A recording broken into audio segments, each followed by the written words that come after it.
Buenos días, bueno, encantada de verlos, de compartir. Este es el encuentro número 12 de los encuentros educativos clínico-oncológicos que los hacemos en el marco del Centro Coordinador de Oncología Pediátrica.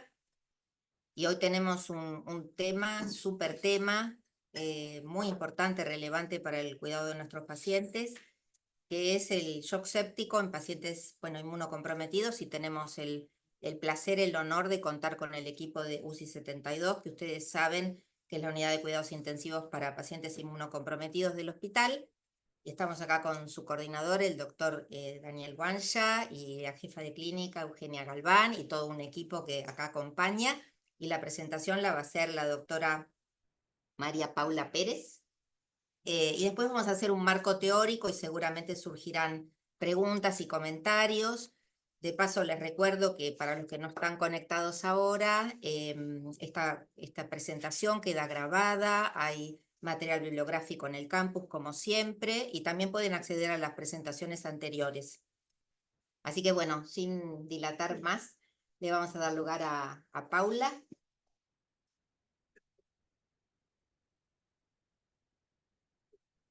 Bueno, buenos días a todos. Vamos a empezar compartiendo la pantalla.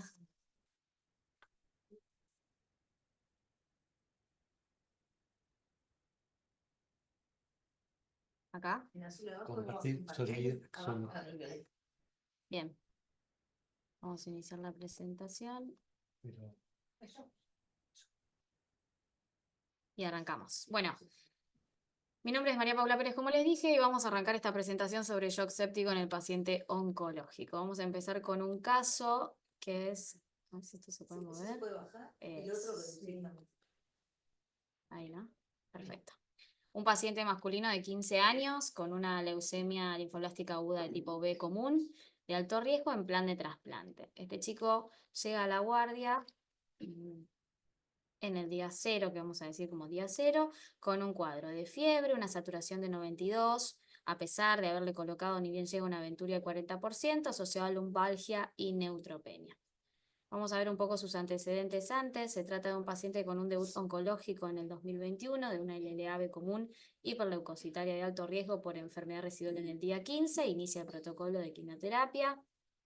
En enero del 2022, este paciente intercurre con SARS-CoV-2, una infección fúngica invasiva con foco cutáneo y pulmonar por alternaria y una rectosigmoiditis por Clostridium difficile. En febrero del 2022 se vuelve a reinternar por Clostridium difficile y hace una vancomicina oral por 10 días. En abril presenta un cuadro de tiflitis y una bacteriemia por Klebsiella neumonía no asociada a catéter, por la que hace pipertazo 10 días.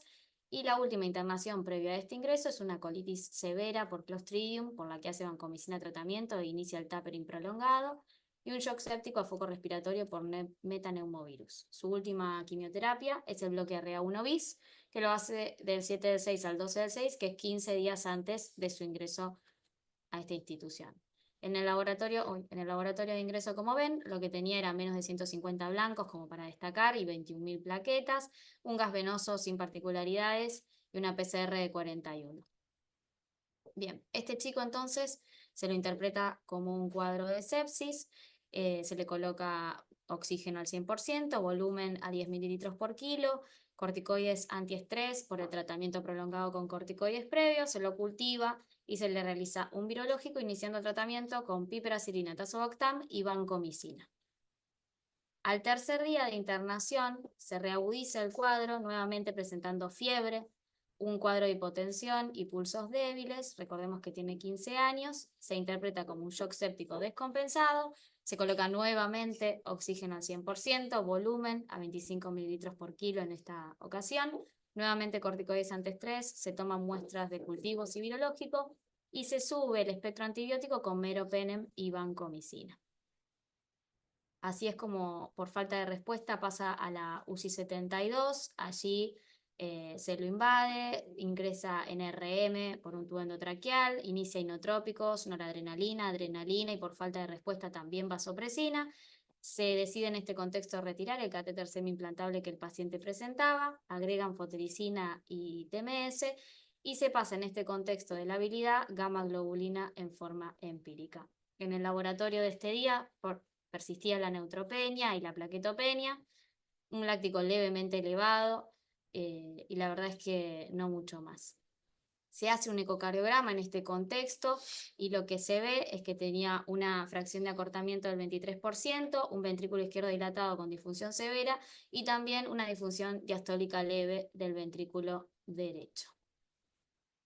El niño progresa con esta disfunción biventricular severa, rescata en uno de los hemocultivos el Enterobacter cloacae y progresa con lesiones eritematoviolaceas en piel, en las que se plantea como un diagnóstico diferencial una púrpura fulminans, pero bueno, finalmente se debate que se tratan secundarias a la vasopresina, por lo que se agrega milrinona, se logra suspender la vasopresina y finalmente cuando logra estabilidad pueden pasar levosimendan.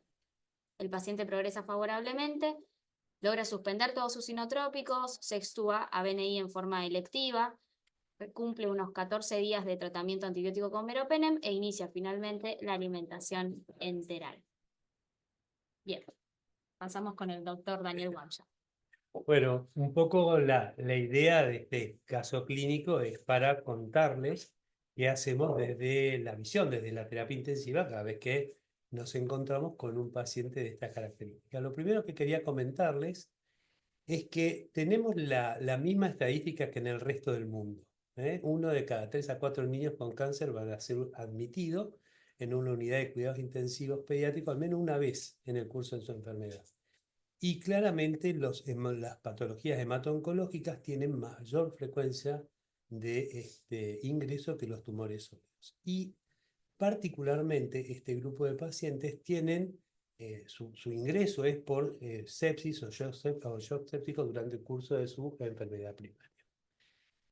Lo que quería contarles, es que, ¿por qué? Porque claramente son pacientes que tienen alteración de la inmunidad, porque por la enfermedad de base, la presencia de comorbilidades, los catéteres permanentes, los periodos variables de la plasia medular de acuerdo a la quimio que recibe, la neutropenia, a mayor tiempo, mayor riesgo, la alteración de la inmunidad tanto celular como humoral y las interrupciones de las barreras cutáneas y mucosas. Yo entiendo que están escuchando bien desde este lado, ¿no? Si no, alguien estaría...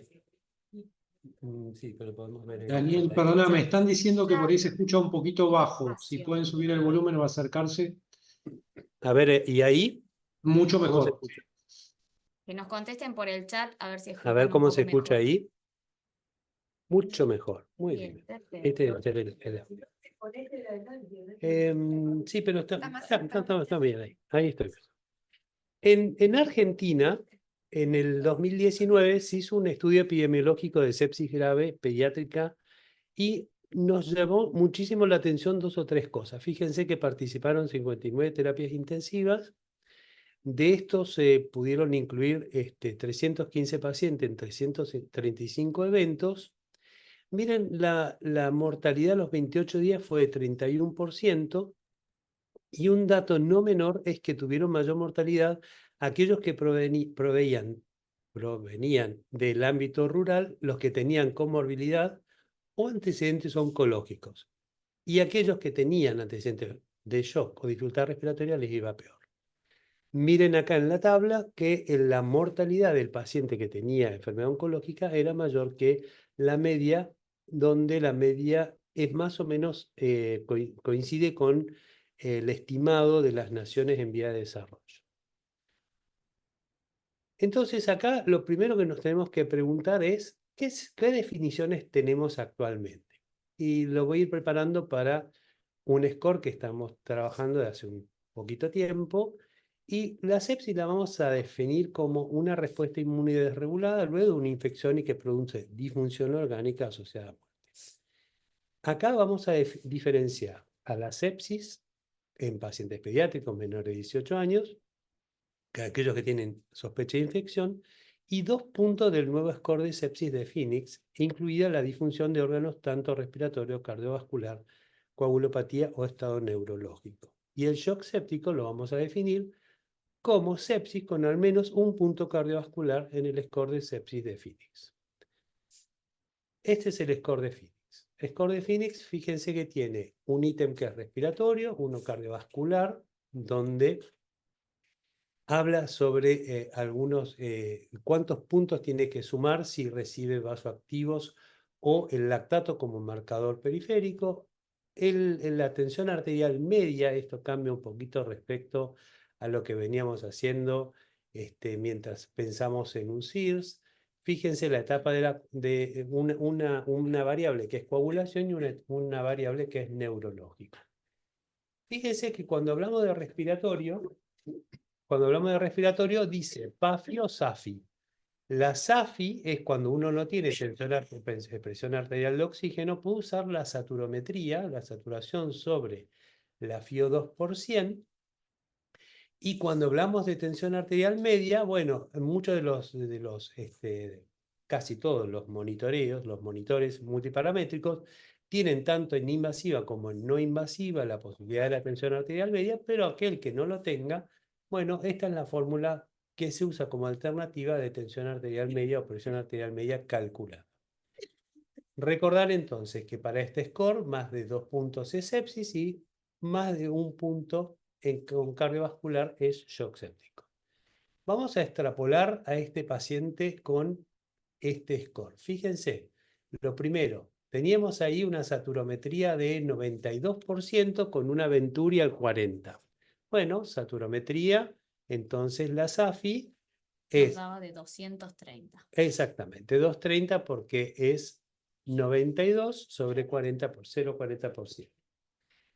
Es un punto. Y fíjense que tiene plaquetopenia en el laboratorio, por lo tanto, 2 puntos. Este paciente el día 0 tenía una sepsis, como dice allí. Al día 3, ya el solo tener 43 de media, fíjense, vamos para atrás, no se puede, ok. Sí, 43 de media para 15 años, claramente está baja, y el uso de inotrópicos le da el punto, digamos, puntos vasculares. Muy bien. Ahí para que recuerden. Ahí estamos para cómo lo clasificamos y cómo 17 usamos años, esto. TAM de 38 a 51 y un vaso activo ya le da el punto cardiovascular. Ok. Entonces estamos en un shock séptico. ¿Qué es lo que nosotros tratamos de verificar con este score? En realidad, con el score de Phoenix, lo que uno dice es que si un paciente tiene sospecha de sepsis, evaluamos disfunción orgánica, le hacemos el score y si el score tiene más de 2 puntos, tiene criterios de sepsis.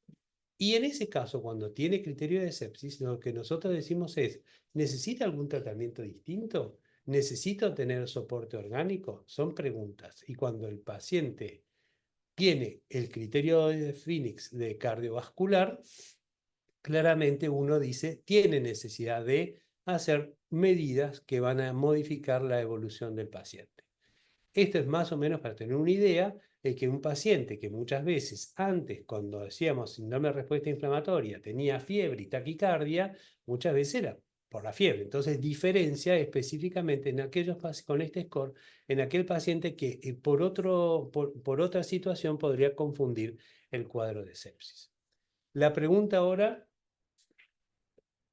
es, Euge, ¿qué pasa con ¿qué pasa con el Phoenix en pacientes con cáncer, ¿no? Que todos tienen claramente una plaquetomenia. ¿Qué tal? Buenas tardes. Bueno, la primera pregunta que creo que por ahí alguno se habrá hecho es que nosotros estamos considerando en el puntaje inicial de este paciente a las plaquetas, ¿no? Que es como la primera cosa que uno se pregunta. Le estoy dando un puntaje por algo que el paciente puede tener secundario a recibir quimioterapia, toxicidad por eso.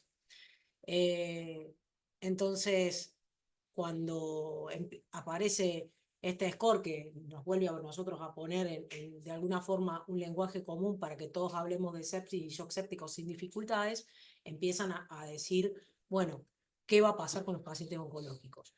Primer problema, las plaquetas, que también se lo plantean en este que es un trabajo retrospectivo donde aplican el score en 200 pacientes que lo hacen en el St. Jude. Es un trabajo que tiene, digamos, como limitante esa situación, pero que lo aplican para 2 situaciones. lo que tiene que ver con la plaquetopenia, y la segunda parte que se preguntan qué pasa, porque yo tengo pacientes que tienen disfunción orgánica secundaria a múltiples cosas. Entonces, si ya la tiene la disfunción, y yo sé que este paciente puede sumar puntos por eso, en cómo me encuentro para poder afrontar respuestas con respecto a este score. En sí, lo que ellos vieron es si las muertes que se producían por la sepsis o el shock séptico estaban relacionadas con el score y podían ser atribuibles, decía fuertemente atribuibles a esta situación y no a la disfunción orgánica. En sí, si uno mira, esto lo que hace, valora una forma en sí.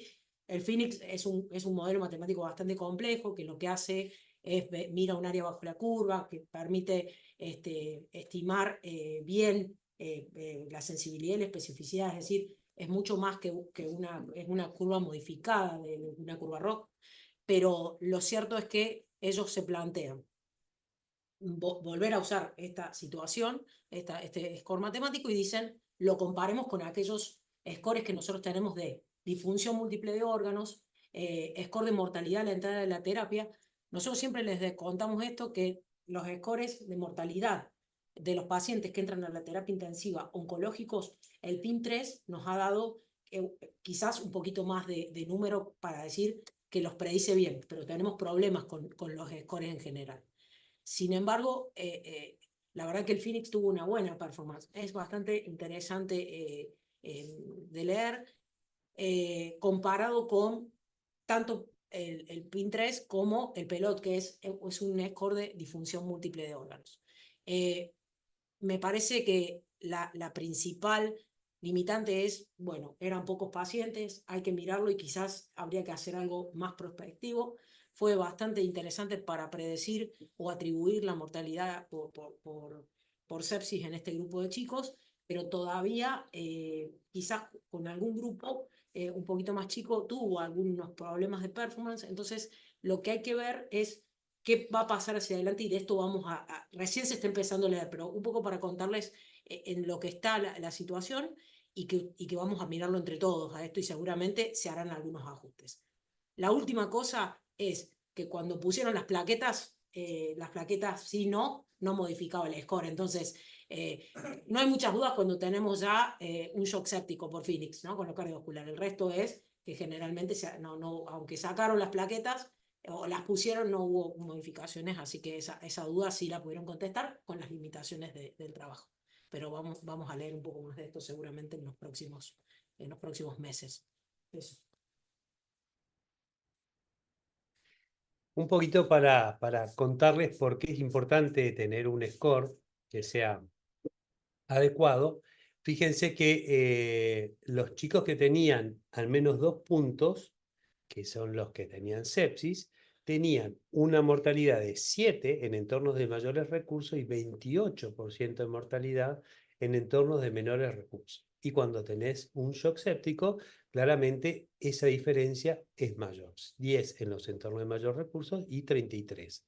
Fíjense que el estudio epidemiológico de Argentina mostraba que los pacientes que venían de lugares más alejados, de centros con menos recursos, tenían claramente una mortalidad más alta. Por eso la idea de insistir en poner un score sirve como para alertar y para tomar conductas tempranas, sabiendo de que eso aumenta mortalidad, y esto nos va a dar, digamos, con herramientas muy claras y objetivas, llegar a un diagnóstico que de la otra forma estaba como medio, digamos, se entorpecía con la idea del diagnóstico. Sigamos. Acá es importante que hicimos un análisis de distintas terapias intensivas que atienden pacientes hemato-oncológicos, y fíjense cómo la causa, en este caso 1 de cada 3 a 4 chicos tenían ingreso a la terapia, y el 10% de todos los ingresos era relacionado a niños con cáncer. Ahora, fíjense, cuando uno mira la causa de admisión, la sepsis o el shock séptico es realmente alto. ¿Sigamos? Acá esta es una unidad de cuidados intensivos exclusivamente oncológica, que es de Colombia. Fíjense que el shock séptico es la primera causa de ingreso a terapia.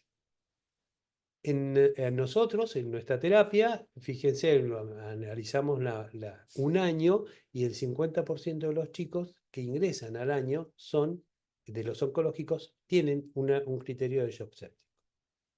El resto generalmente son respiratorios, pero la mitad. Entonces eso que nos dice, a ver, si somos terapia que atendemos a pacientes oncológicos, tenemos que estar bien entrenados en el manejo del shock séptico. Es un poco la idea. Y cuando uno habla de frecuencia, lo que tiene que decir es, si vos en tu lugar estás atendiendo oncológicos, sabes que esto lo vas a ver muy frecuentemente y tenés que tener preparado digamos, a tu equipo, tanto de clínicos como de terapistas, para manejar esta patología, esta entidad. Vamos. Fíjense que acá lo que vamos a contarle algunas diferencias del inmunocomprometido con el inmunocompetente. Entonces, el chico que recibe quimioterapia, claramente nosotros lo miramos con una idea de que puede haber recibido un fármaco que haya sido cardiotóxico.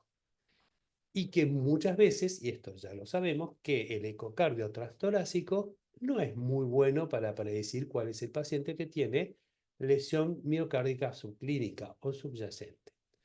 En este caso, la función cardíaca de este paciente con shock, como lo ponemos un estrés, va a tener una respuesta a esa situación de estrés diferente a cualquier otro. Fíjense que la disfunción subclínica está causado generalmente por radioquimioterapia previa.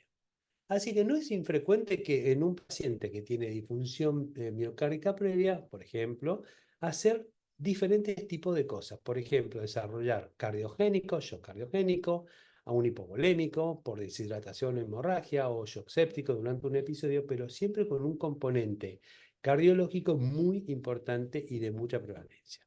Así que nosotros lo que tenemos que hacer es entrenarnos, primero tener un alto índice de sospecha y revertir rápidamente el estado de shock.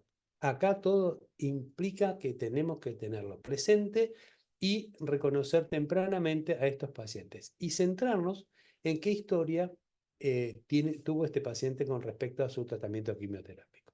Próximo. Claramente, a diferencia de los niños inmunocompetentes, los pibes con enfermedades crónicas, catéteres permanentes, tienden a desarrollar un patrón hemodinámico de resistencias vasculares disminuidas con alto gasto cardíaco. Es lo que llamamos shock caliente. Estos pacientes van a tener extremidades cálidas, taquicardia, taquipnea y va a empezar a picar el lácteo. Con respecto al tratamiento, lo que queremos contarles es que muchas de las intervenciones se van a modificar un poquito respecto al paciente inmunocompetente. Por ejemplo, si bien es importante las intervenciones dirigidas por metas, lo que hay que hacer es primero restaurar el volumen con fluidos isotónicos o sangre en el caso que tuviese una hemorragia, mantener la presión arterial, el suministro de oxígeno.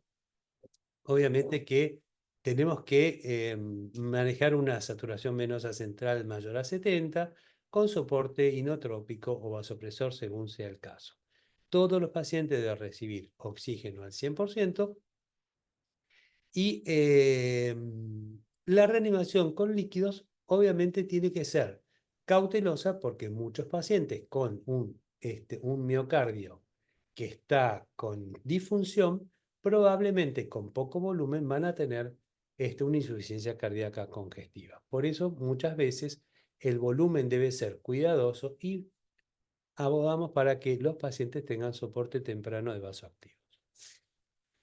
Bien, antes de esto repasar un poquito. Cuando hablamos de gasto cardíaco, siempre tenemos que tener en cuenta el volumen sistólico, que va a estar influido tanto por la precarga cardíaca, la poscarga, que la vamos a ver reflejada en la presión arterial, y la contractibilidad cardíaca, que es lo que vemos afectado en este tipo de pacientes. Y este volumen sistólico junto con la frecuencia cardíaca es lo que nos va a dar el gasto cardíaco, que también va a estar vinculado nuevamente a la presión arterial y a la resistencia vascular periférica. Recordar la ley de Frank Starling para la performance ventricular, saber que el volumen sistólico a medida que aumente la precarga va a aumentar, pero hasta un cierto límite a partir del cual la disponibilidad de volumen, lo único que va a generar es una sobrecarga cardíaca y no una optimización de este volumen. Y esto se va a ver más afectado en aquellos pacientes que tienen algún déficit o insuficiencia cardíaca previa. Tener en cuenta también que este gasto cardíaco va a estar vinculado al contenido arterial de oxígeno, no solo per se, sino también por la disponibilidad de hemoglobina que se le va a dar a las células, que va a afectar todos los órganos, y no solo a todos los órganos, sino también al corazón en sí mismo. Uy, perdón. Ahí. Ok. Entonces, nosotros optimizamos la precarga. Como decía recién Paulita, el líquido debe ser óptimo y adecuado. Esto es muy difícil de ponerle muchas veces un número, pero en realidad lo que hacemos es alícuotas de 10 por kilo y miramos antes de darle la segunda, porque se acuerdan que antes era volumen, volumen, volumen, ahora no. Ponemos volumen en la medida que lo requiera y miramos signos de sobrecarga. Repita antes, soplo cardíaco, etcétera, etcétera, y miramos siempre la función pulmonar. El paciente con disfunción miocárdica preexistente, primero, se suele beneficiar con inotrópicos claramente, con una infusión continua de calcio y en algunos pacientes la implementación temprana de milrinona, en el caso con alta resistencia vascular sistémica. Y claramente en aquellos pacientes, recordad que muchas veces el volumen, además nosotros decimos el agua mata cuando es en exceso, de hecho hay trabajos que miden la cantidad de volumen que queda en un paciente después de una resucitación agresiva y cuando supera el 10% de la volemia, ese paciente tiene más mortalidad. Así que uno debería tener claramente un sistema para poder sacarle la sobrecarga de volumen. Fíjense que las guías latinoamericanas de shock séptico dice exactamente cómo restringir el volumen de acuerdo a qué accesibilidad tiene una terapia intensiva, ¿no? Porque saben que esto, ¿por qué? Por trabajo de Maitland que hizo en África, que mostraba que la sobrecarga de volumen mataba, tenía más mortalidad. Entonces uno cuando mira las latinoamericanas de shock, habla de cómo ir poniendo volumen en forma gradual, pero siempre y cuando tengas o no acceso a una terapia intensiva que se pueda manejar la sobrecarga. Cuando tenemos una sospecha de disfunción miocárdica preexistente? Bueno, claramente aquel paciente que recibió antraciclínicos, bueno, ustedes lo conocen mucho más que nosotros esto, muchas veces relacionado a dosis acumulativas, y la cardiotoxicidad, bueno, tuvieron la semana pasada el tema de la cardiotoxicidad, así que no me voy a meter en esto, solamente contarles que muchas veces el ecocardio, muchas veces vienen pacientes con ecocardio normal y le ponemos 10 por kilo de volumen, es un paciente que responde muy mal y que requiere inotrópicos precoces.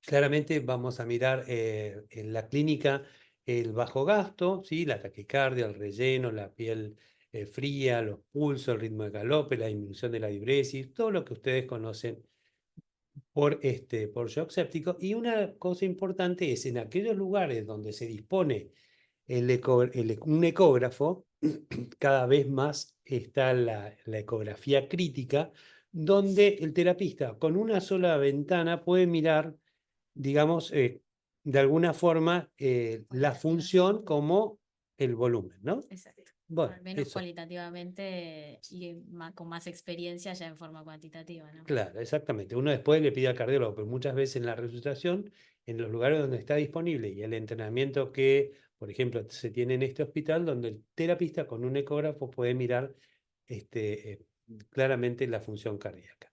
Claramente hay algunas cosas como monitoreo de biomarcadores, como ProBNP o troponina, que pueden ser de utilidad para el diagnóstico de riesgo y debe controlarse en forma frecuente. O sea, el paciente, fíjense que nuestro paciente problema ingresó, más o menos tenía una función cardíaca normal y después al día 3 fue que ya vimos que tenía una fracción de aportamiento baja con disfunción global, tanto sistólica como diastólica.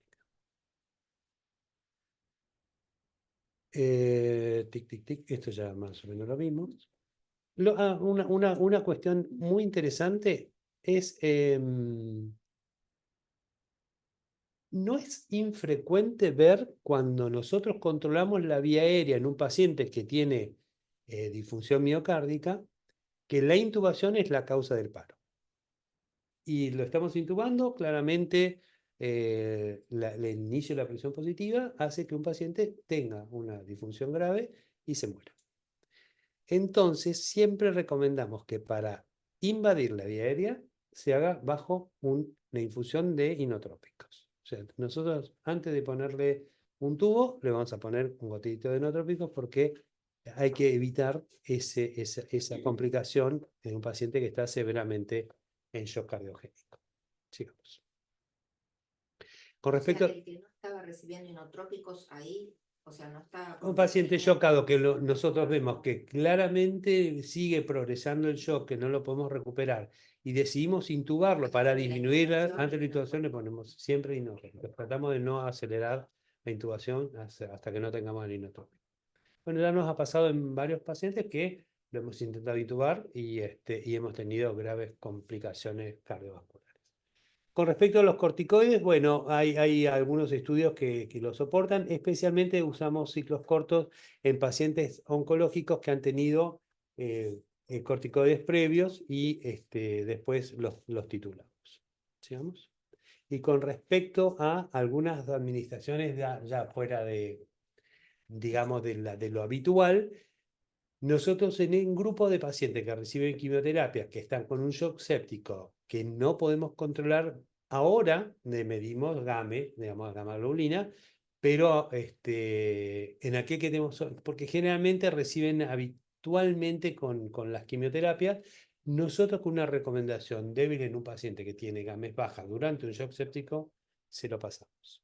Y después el resto, transfusión de granulocito en situaciones especiales, no es algo que hacemos habitualmente. Y con respecto a las técnicas de purificación que se están más en adultos, tienen algún tipo de cosas, nosotros en realidad hacemos solamente para soporte renal, no para eliminar proinflamatorios del torrente sanguíneo. Con respecto al antibiótico, es importante el tiempo donde se va a implementar, esto no ha cambiado en nada. Fíjense que, vamos a la próxima, dentro de la primera hora y fundamentalmente vamos a usar carbapenem, hay algunos, cuando indicar vancomicina están allí.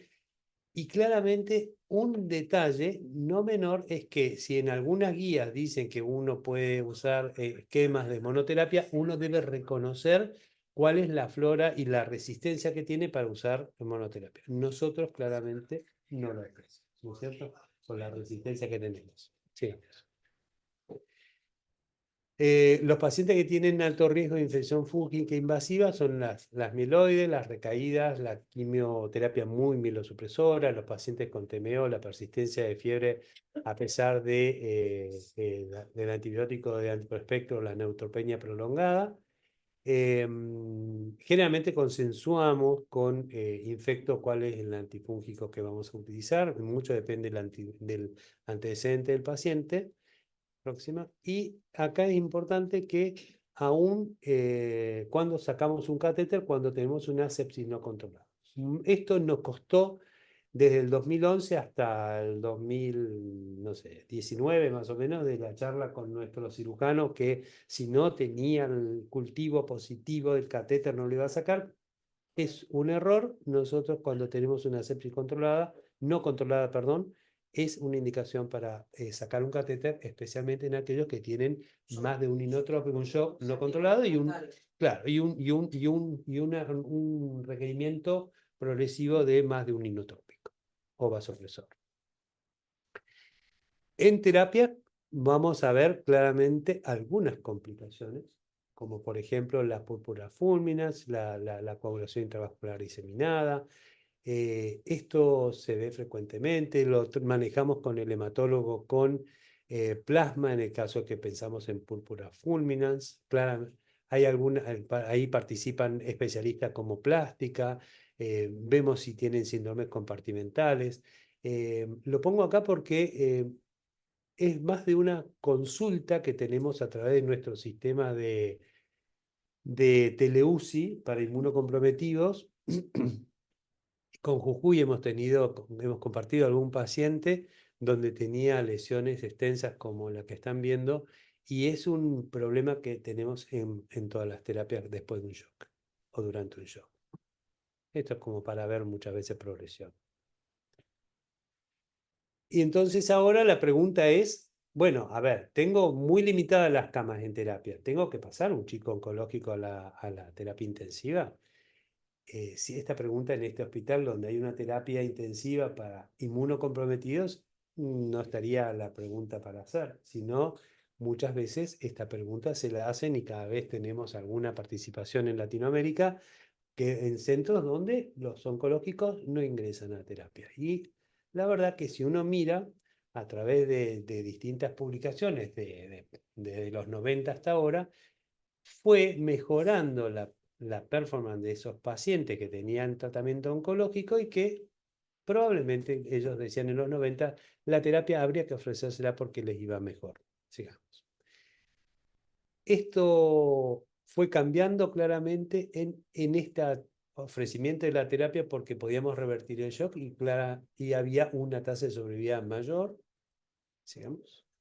Se los voy a ir contando así de a poquito en algunos trabajos que cómo va cambiando la idea de no poner pacientes en terapia a ponerlos efectivamente, porque empezaron a ver que las tasas de mortalidad de un grupo oncológico y no oncológico era exactamente la misma. ¿Sigamos? Este trabajo hizo dos grupos y donde, si bien la disfunción orgánica fue mayor, no hubo diferencia entre un grupo y otro. ¿Sigamos? Bueno, un poquito más de trabajo, solamente lo pueden leer solamente a forma de, digamos, de informativa de cómo fue cambiando esa mentalidad de que los pacientes sí se benefician con ingresar a cuidados críticos. Cuando uno dice, bueno, pero ¿tienen más mortalidad? Sí, tiene más mortalidad el paciente que más necesita o que más disfunción orgánica tiene. Fíjense, un paciente que se ventila con no invasivo, con invasivo o que ya tiene soporte renal, claramente hay un cambio de mortalidad, pero esto está relacionado a la gravedad del paciente, no al método. Entonces, cuanto más grave está y más soporte de órganos necesita externo, bueno, obviamente tiene más mortalidad.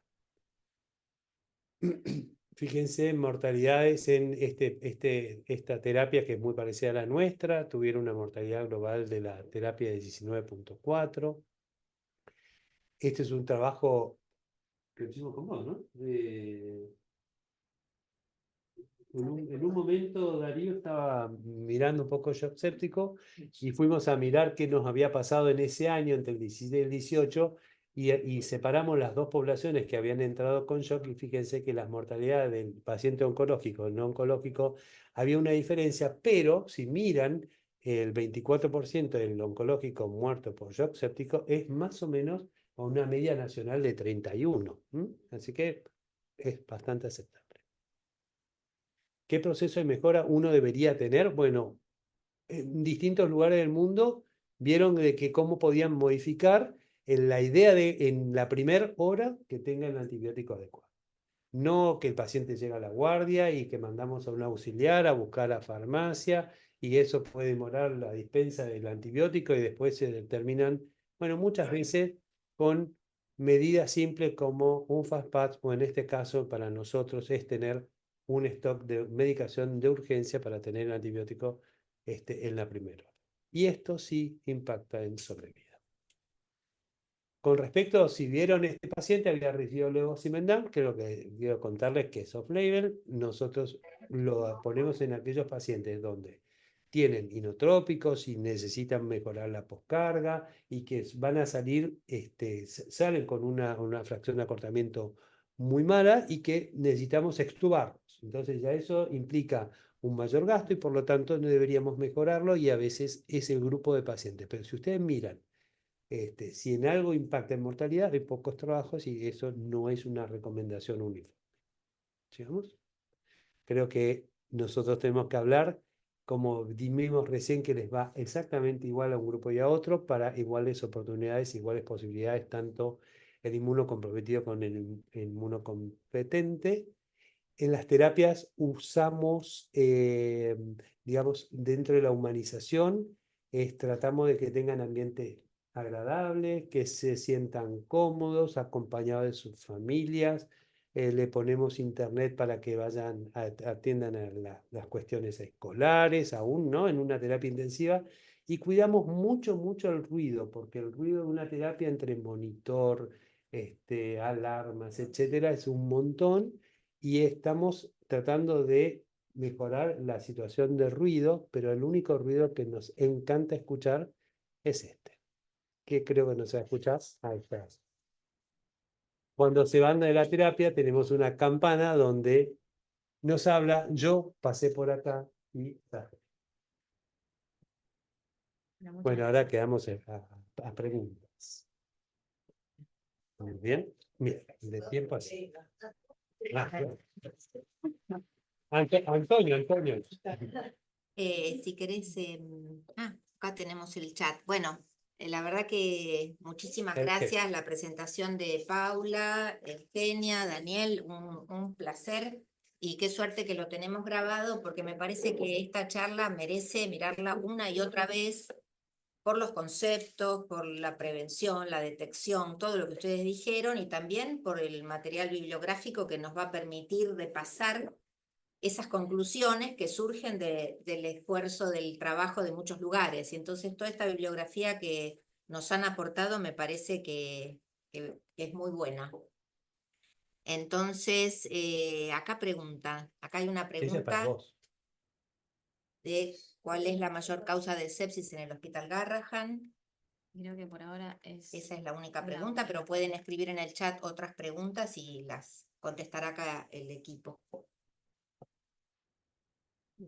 En realidad, como en todos los centros, los vacilos gram negativos Ahí te están en la salió, cabeza de este grupo de Daniel. pacientes.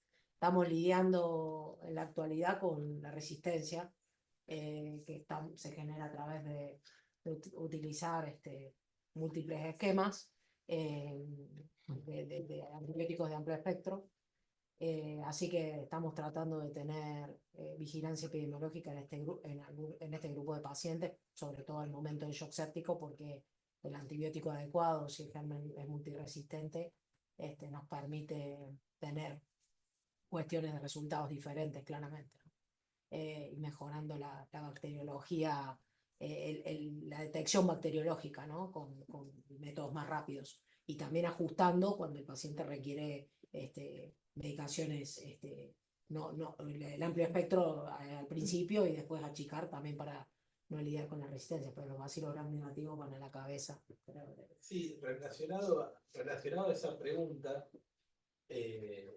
hay una cosa que es Acércate un cacho porque por ahí no se te va. relacionado a esa pregunta, hay una cosa que es de preocupación continua que tiene que ver con el cuidado de los catéteres, digamos. Un porcentaje importante de estas infecciones pueden tener de punto de partida un catéter y es lo que podemos evitar. Nosotros no vamos a poder evitar las sepsis generadas por translocaciones bacterianas por daño mucoso, pero sí podemos disminuir el riesgo de sepsis por catéter. Entonces, el cuidado de los catéteres, tener enfermería entrenada y periódicamente realizar revisiones acerca de cómo lo hacemos es muy importante para evitar esto, para no llegar a esto, digamos, que es el principal mecanismo para evitar morbilidad.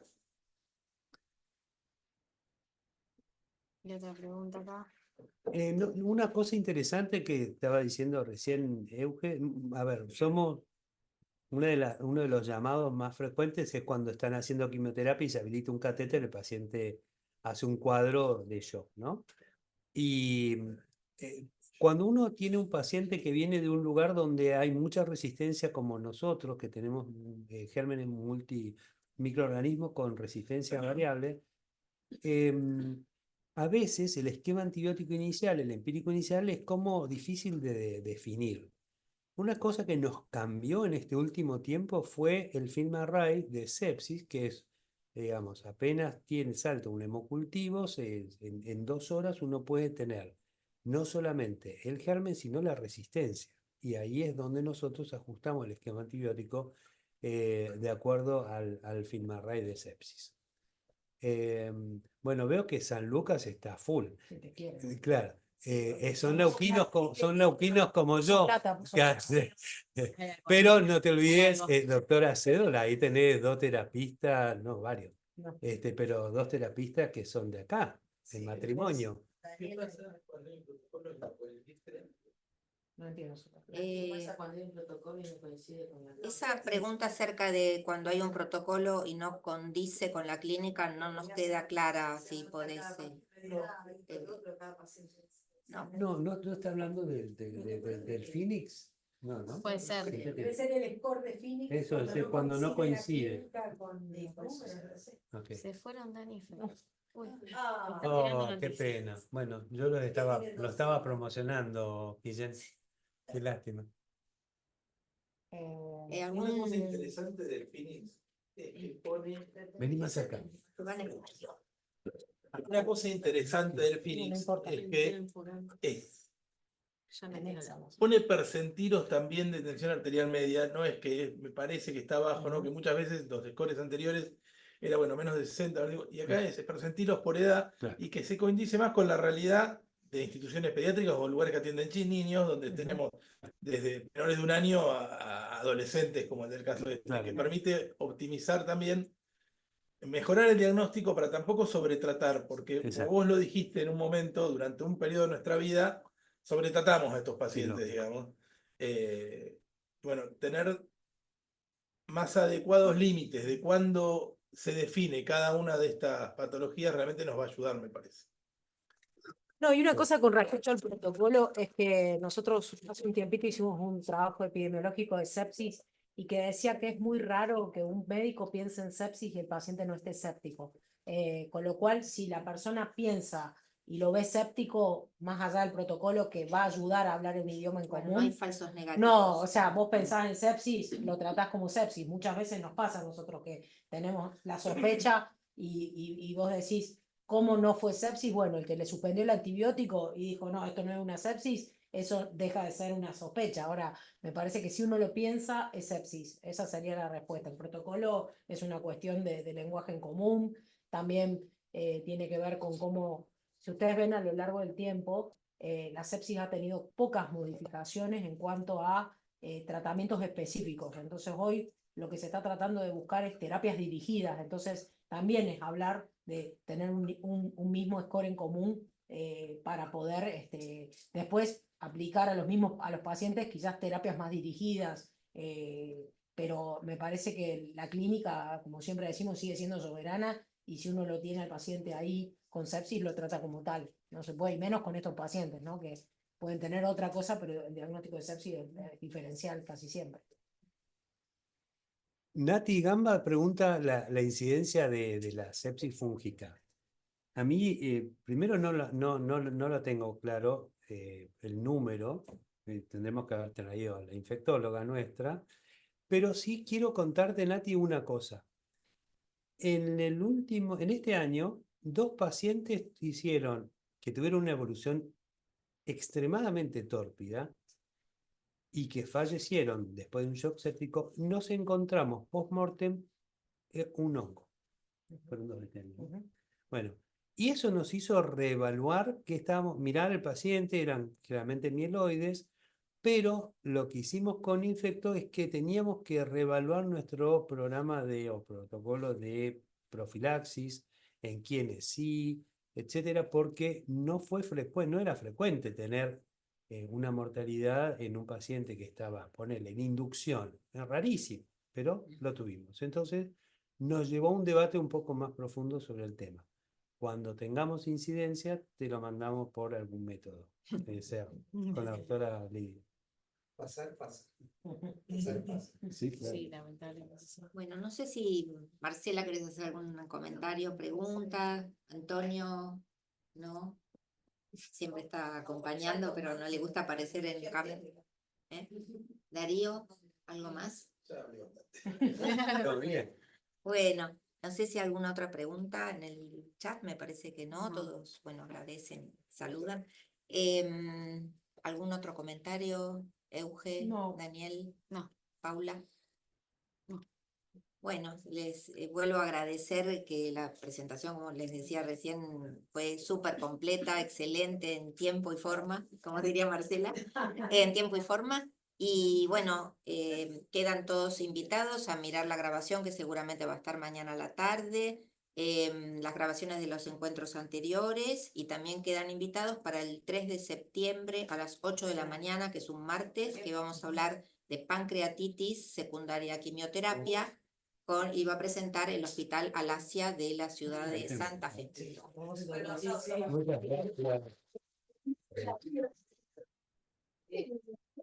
No, gracias a vos.